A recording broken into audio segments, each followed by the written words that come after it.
evening, viewers.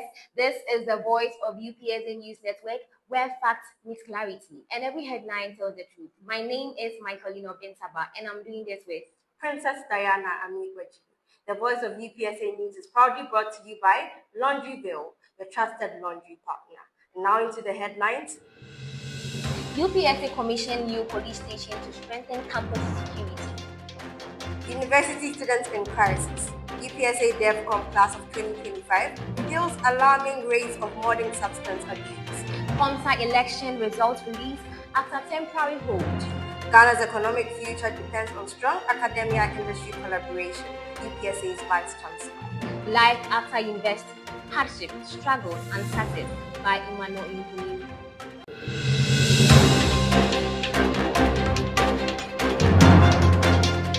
Now news in details. In a bold and strategic move to enhance security on campus, the University of Professional Studies, Accra, has officially commissioned a brand new police station. The facility, which is located on the university's premises, was inaugurated by the Minister for Interior, Honorable Muntaka Mohammed Mubarak, during a brief but significant ceremony held at the police station. The state-of-the-art facility is expected to serve not only the student university community, but also the surrounding neighborhood. The newly constructed police station features a range of essential amenities, including a case management office, a station officer's office, a criminal investigation department office, a cell lobby, a kitchenette, male and female washroom, and a visitor's washroom. In his keynote address, Honorable Muntaka Mohammed Mubarak commended the management of UPSA for their proactive approach to campus safety. He highlighted the increasing importance of security in educational institutions and reaffirmed the government's commitment to supporting such initiatives that aim to safeguard students, faculty, and staff. The police station will go a long way in improving rapid response to security issues and will provide a stronger sense of safety for everyone within and around the UPSA community, the minister stated. The Vice Chancellor of the University of Professional Studies, Professor John Kweku Mensah Mawuto, also spoke at the event, emphasizing the university's ongoing efforts to create a secure and supportive environment for academic excellence. He described the commissioning of the police station as a milestone achievement that aligns with the university's broader vision of promoting discipline, safety, and a peace of mind for both staff and students. Moving straight into university students in crisis. UPSA DevCom class of 2025 reveals alarming rates of modern substance abuse. The Development Communication class of 2025 at the University of Professional Studies, Accra, made up of level 400 public relations management students, regular, evening, and weekend streams, has embarked on a significant campaign to address an increasingly alarming issue: modern substance abuse among university students. Under the leadership of their lecturer, Mrs. Sandra Yeboah-Nyako, the class is applying the principles of development communication to advocate for behavioral and social change through strategic communication. Development communication, by definition, involves the purposeful use of communication to support and drive initiatives. In line with this, the campaign aims to tackle substance abuse among youth, using communication not just to inform, but to influence positive change across university campuses. The project, titled Modern Substance Abuse Among University Students, the Silent Epidemic Among the Youth, specifically targets students from UPSA, Legon, Accra College of Education, and Wisconsin University College. It seeks to reach these young individuals at crucial stages in their lives, where peer pressure, academic stress, and social influence often intersect with substance abuse. The objectives of the campaign are well defined. It seeks to create awareness among 70% of student population, the existence and dangers of modern substance abuse. In addition, the campaign aims to conscientize 50% of students on health-relation issues linked to substance misuse and addiction. Ultimately, it hopes to inspire 25% of students to take a firm decision to abstain or stop the use of harmful substances. The campaign ran from Thursday, 8th May to Friday, 9th May 2025. Within its short but focused period, the students of the Development Communication class intend to spark meaningful conversations and foster long-term behavioral change. Now we move straight to KMSA Election 2025. On May 9, 2025, Dramani Abdul Fattah emerged victorious in the 2025 KMSA election as the Investor Professional Studies, which was held on the 29th of April 2025, securing the position of the president with 65% of the total vote cast. Fattah will triumph over his contender, Sapon Nicholas Yao, who gained 35% of the total vote cast, reflecting a massive margin of 420 votes between the two. The vice presidential race ends in a tight contest in a remarkable contested vice presidential race. Boama Mensah narrowly edged past Kofi Louise, securing 48% of the votes compared to Kofi's 46%.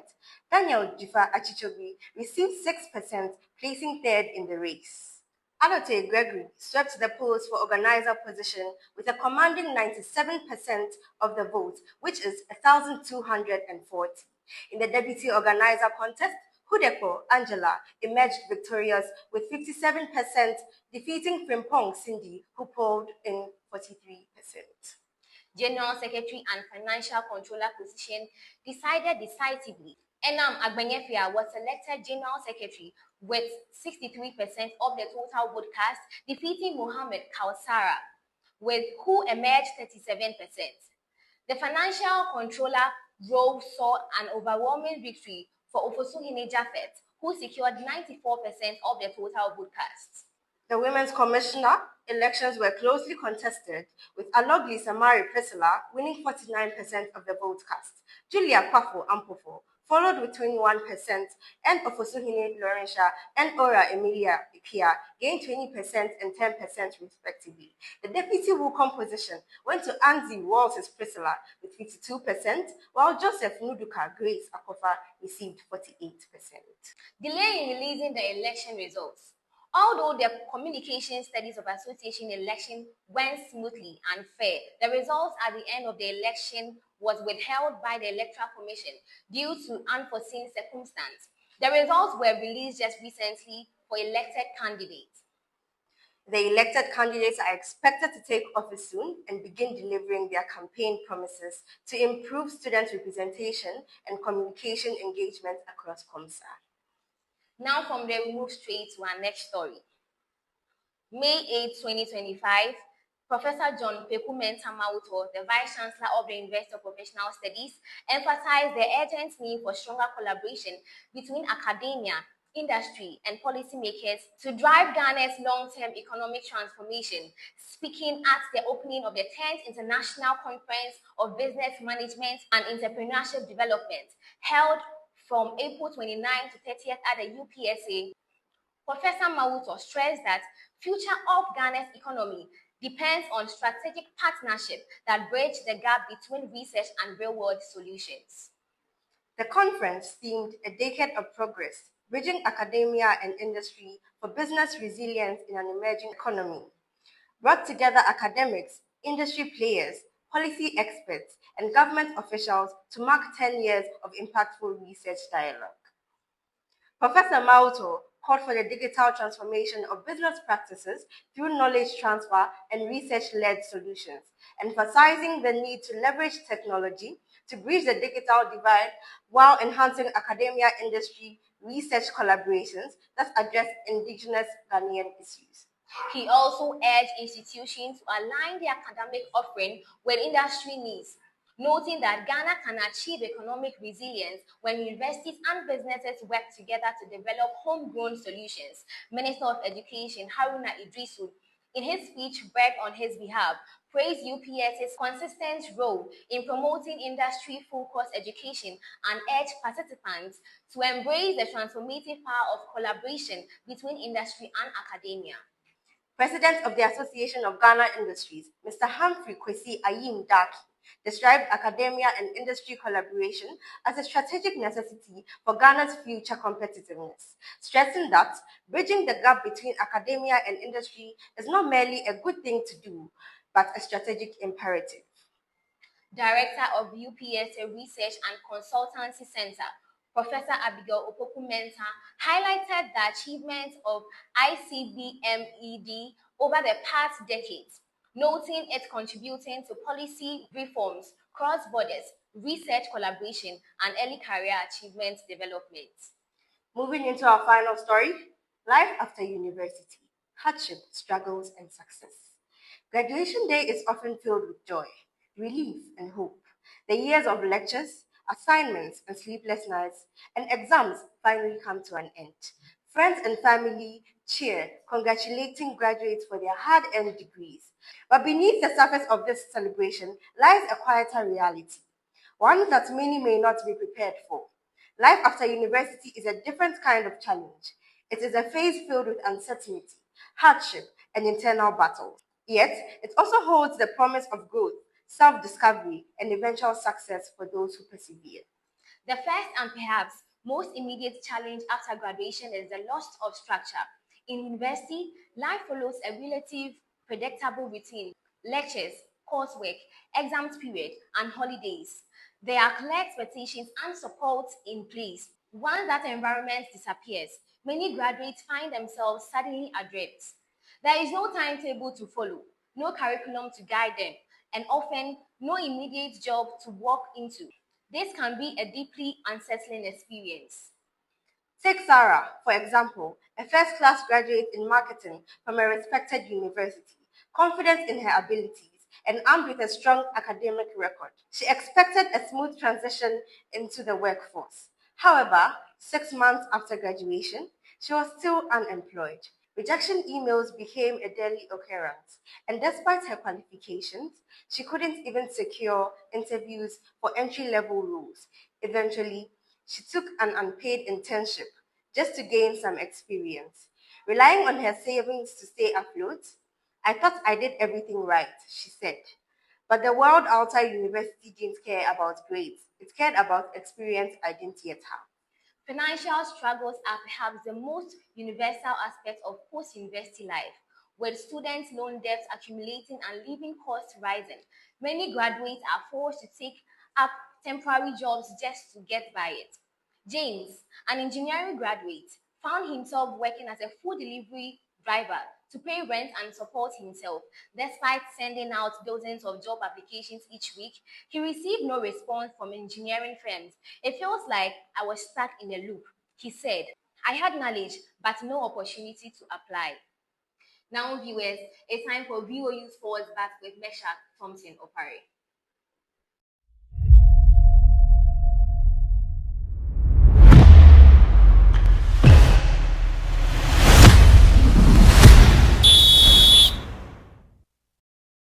Good evening, everyone. My name is Thompson Opare Meshach. Welcome to VOU Sports Bars. Today, I'll be bringing you sports updates on this news. Now, let's quickly do some Champions League football matches. In the semi-finals, during the first leg, we all know Barcelona drew 3-3 with Inter Milan. Now, in the second leg, everyone or Barcelona fans were saying that they were going to score Inter Milan at the San Siro. Now, everyone was having hopes, especially for Barcelona fans. They were having high hopes before this encounter. During the match, they couldn't secure a spot in the finals.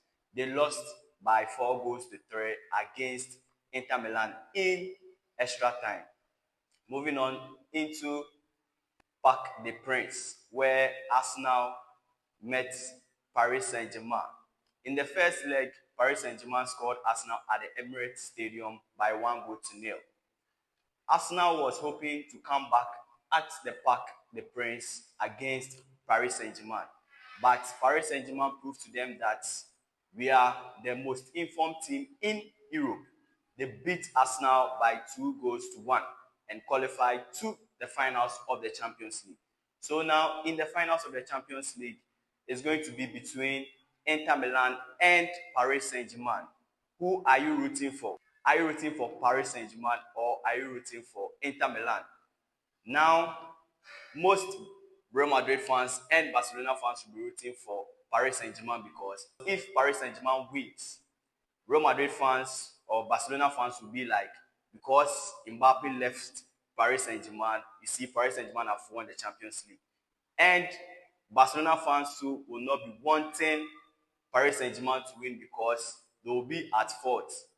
people will be bashing them that Ousmane Dembele has joined Paris Saint-Germain and they've won the Champions League.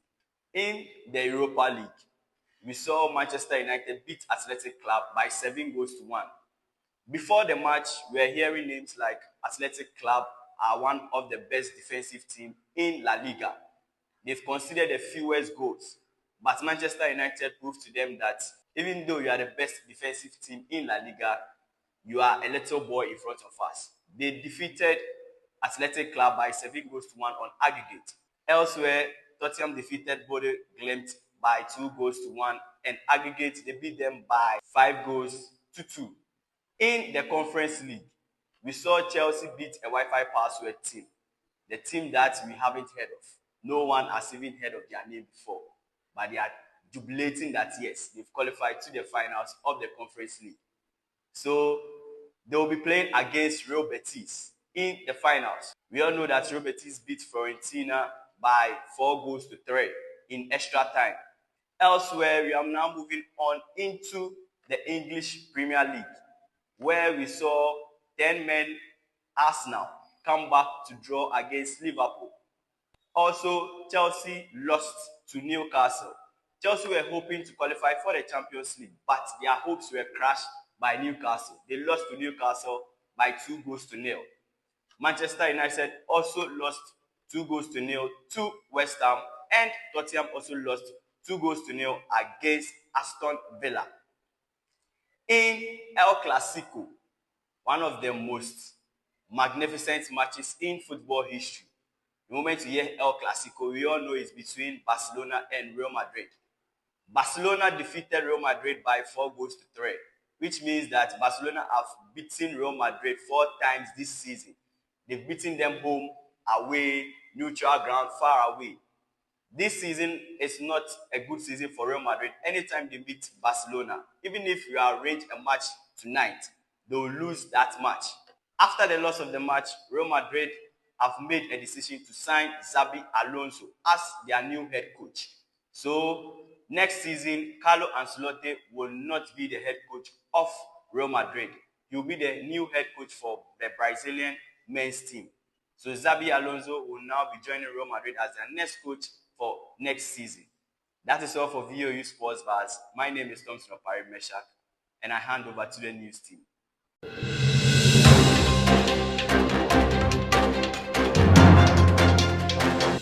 there you have it, viewers. That was VOU Sports Bars with Meshach Thompson Opari.